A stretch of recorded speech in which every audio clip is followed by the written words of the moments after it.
Chapter 8. The alarm finally stopped after blaring for a full 2 minutes. A crowd was gathered in the middle of the courtyard around the steel doors through which Thomas was startled to realize he'd arrived just yesterday. Yesterday? He thought. Was that really just yesterday? Someone tapped him on the elbow. He looked over to see Chuck by his side again. How goes it, Green Bean? Chuck asked. Fine, he replied, even though nothing could be furthermore the truth. He pointed towards the doors of the box. Why is everyone freaking out? Isn't this how you all got here? Chuck shrugged. I don't know. Guess it's always been really regular. Once a month. Every month. Same day. Maybe whoever's in charge realized you were nothing but a big mistake. Sent someone to replace you.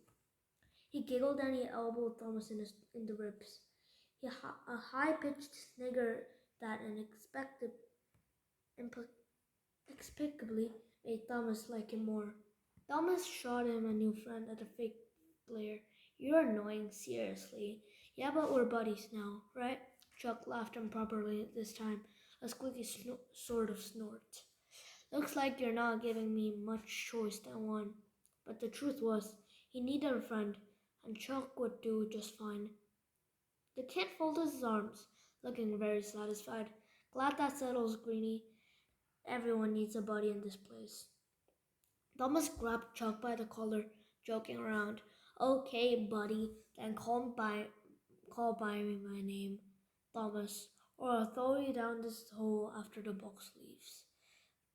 That triggered the thoughts in his head about realizing Chuck. Wait a minute, have you guys ever tried it? Chuck interrupted before Thomas could finish. Tried what? Going down in the box after it makes a delivery, Chuck answered. It won't do it, won't go down until it's completely empty. Thomas remembered I'll be telling him that everything. I already knew that, but what about tried it? Thomas had to suppress a groan. This was getting irritating. Man, you'd hard to talk to. Tried what?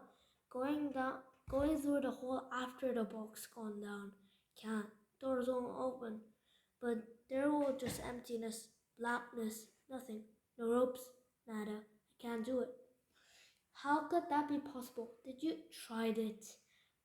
Thomas did groan this time. Okay, what? We threw some things down the hole. Never heard them land.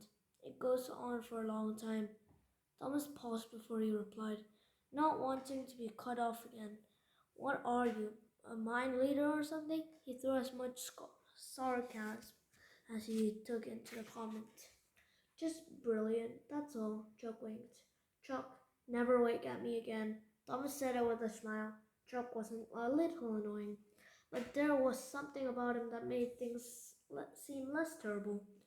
Thomas took a deep breath and looked backwards towards the crowd around the hole. So how long until the delivery gets here? Usually takes about half an hour after the alarm. Thomas thought that for a second. There had to be something they hadn't tried. You sure about the hole? Have you ever? He paused, waiting for an interruption, but none came. Have you ever tried making the rope? Yeah, they did. With the ivy. Long one and they could possibly make. Let's just say a little experiment didn't go so well. What do you mean? What now? Thomas thought. I wasn't here, but I heard the kid who volunteered do it only gone down after 3 meters when something swooshed in the air and cut him clean in half. What? Thomas laughed. Don't believe that for a second. Oh yeah, smart guy? It's seen the sucker's bones. Cut it half like a knife through whipped cream. They keep him in a box to remind future kids to not be stupid. Thomas waited for Chuck to laugh or smile, thinking it had to be a joke. Whoever heard something being cut in half? But it never came. You serious? Chuck just stared at him. I don't lie, Thomas. Come on, let's go over and see who's coming up. I can't believe you only have to be a green bean for one day, Clowncat. As they walked over, Thomas asked the one question he hadn't posed yet. How do you know it was just supplies or whatever? The alarm doesn't go off when that happens, Chuck answered simply. The supplies come up at the same time every week. Hey look, Chuck stopped and pointed at someone in the crowd. It was Gally, staring dead at them. Shuck it, Chuck said. He does not like you, man. Yeah, Thomas muttered. Figured that out already, and I feel feeling so mutual. Chuck nudged Thomas with his elbows as the boys resumed their walk to the edge of the crowd. They waited in silence, and any question Thomas had were forgotten. He'd lost the urge to talk after seeing Gally. Chuck apparently hadn't. Why don't you go and ask him what his problem is? He asked, trying to sound tough. Thomas wanted to think he was brave enough, but currently sounded like the worst idea in history. Well, for one, he had a lot more allies than I do. Not a good person to pick a fight with. Yeah, but you're smarter, and I bet you're quicker. You could take him and all his buddies. One of the boys standing in front of them looked over and back over his shoulder, annoyance crossing his face. Must be a friend of Gally's, Thomas thought. Will you shut it? He hissed at Chuck. A door closed behind them. Thomas turned to see Albie and Newt heading over from the homestead. They both looked exhausted. The scene brought Ben back to his mind, along with the horrific image of him writhing in bed. Chuck, man, you gotta tell me what this whole changing business is. What have they been doing in the poor Ben kid? Chuck shrugged. Don't know the details. The grievers do bad things to you, make your whole body go through something awful. When it's over, you're different. Thomas sensed a chance to finally have a solid answer. Different? What do you mean? And what does it have to do with these grievers? Is that Gally meant being stung? Shh! Chuck held a finger to his mouth.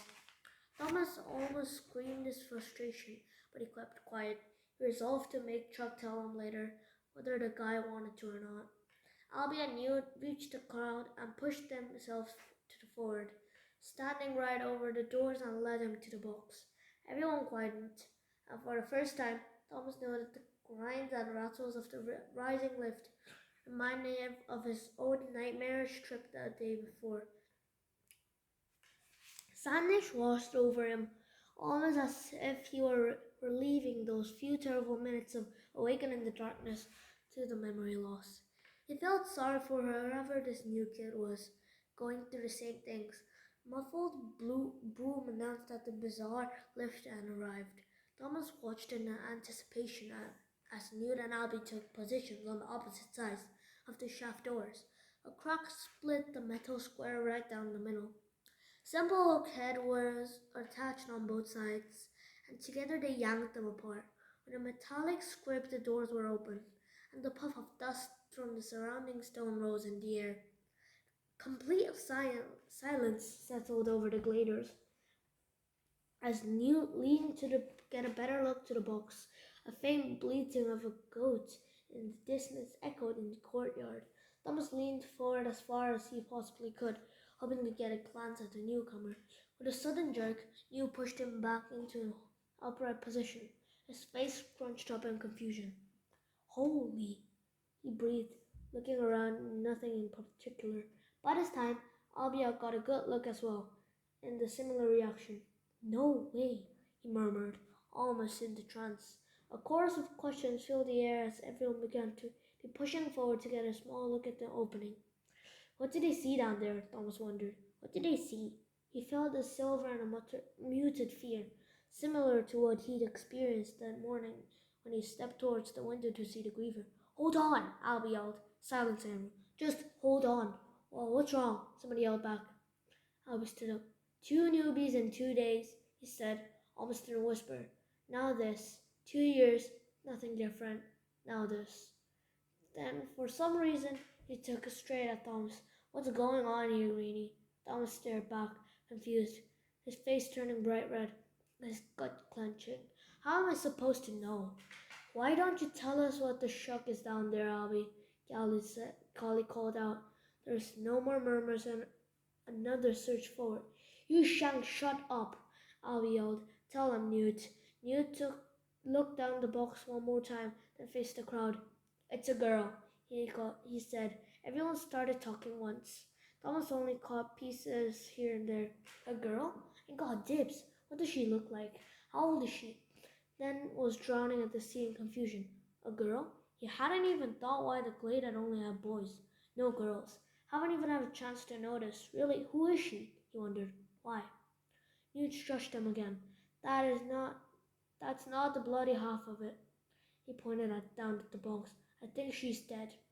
A couple of boys grabbed some ropes to make the ivy vines, lowered Albie and Newt in the box so they could retrieve the girl's body. A mood of reserve shock had come over most of the gladers, who were milling about the solemn faces, kicking loose rocks and not saying much at all. No one dared admit could wait to see the girl, but Thomas assumed they were all just curious as he was. Gally was one of the boys holding onto the ropes, ready to hoist her. Albie and Newt out the box. Thomas watched him closely.